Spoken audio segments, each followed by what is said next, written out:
Everyone agrees that pain is a universal human experience. We now know that pain is 100% of the time produced by the brain. This includes all pain, no matter how it feels, sharp, dull, strong or mild, and no matter how long you've had it. You might have had it for a few weeks or months. This is called acute pain, and it's common with tissue damage, say from a back injury or ankle sprain. And generally, you'll be encouraged to stay active and gradually get back to doing all your normal things, including work.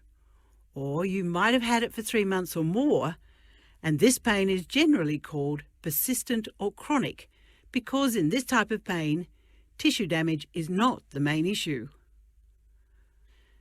What's less clear, though, is when you're told you have chronic pain, is knowing what's best to do about it. Well, in Australia, chronic pain is a really big problem. In fact, 1 in 5 people have it.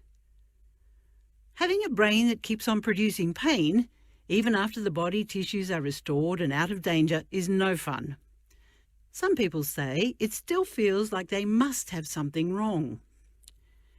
But that's just it.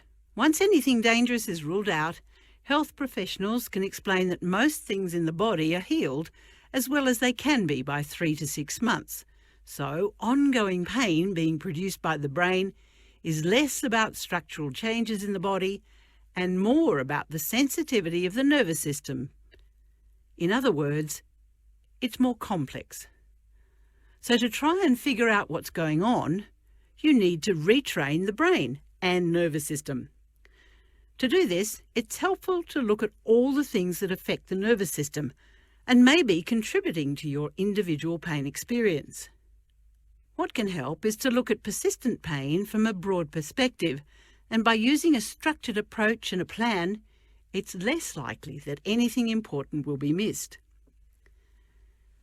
Let's start with the medical side. Firstly, taking medication can help, but only to a limited extent. It is the more active approaches that are necessary to retrain the brain.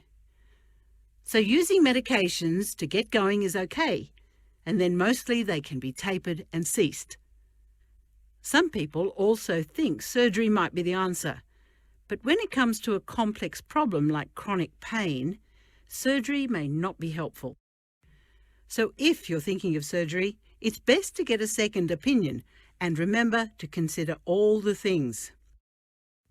Next, it is helpful to consider how your thoughts and emotions are affecting your nervous system. Pain really impacts on people's lives, and this can have a big effect on your mood and stress levels.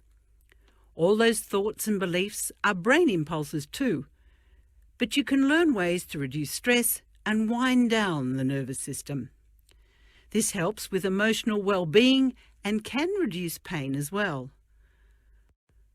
The third area to consider is the role of diet and lifestyle. Now, it turns out that our modern lifestyle might not be so good for us. In fact, what we eat and how we live may really be contributing to a sensitized nervous system. Looking at all the things like smoking, nutrition, alcohol, and activity levels, and seeing if there are any issues is a good beginning, and these things can go on your plan. Then there's often enormous value in exploring the deeper meaning of pain and the surrounding personal story. By stepping back and looking at all the things that were happening around the time the pain developed, many people with pain can make useful links between a worrying period of life and a worsening pain picture. For many, recognizing deeper emotions can be part of the healing process. Last, but by no means least, is physical activity and function. From the brain's perspective, getting moving at comfortable levels without fear and where the brain does not protect by pain is best, and you'll gradually restore your body's tissues. So, to sum up pain, it comes from the brain and it can be retrained, and when looked at from a whole person or broad perspective, gives you a lot of opportunities to begin. So, get a helping hand if you need it, set a goal, and begin.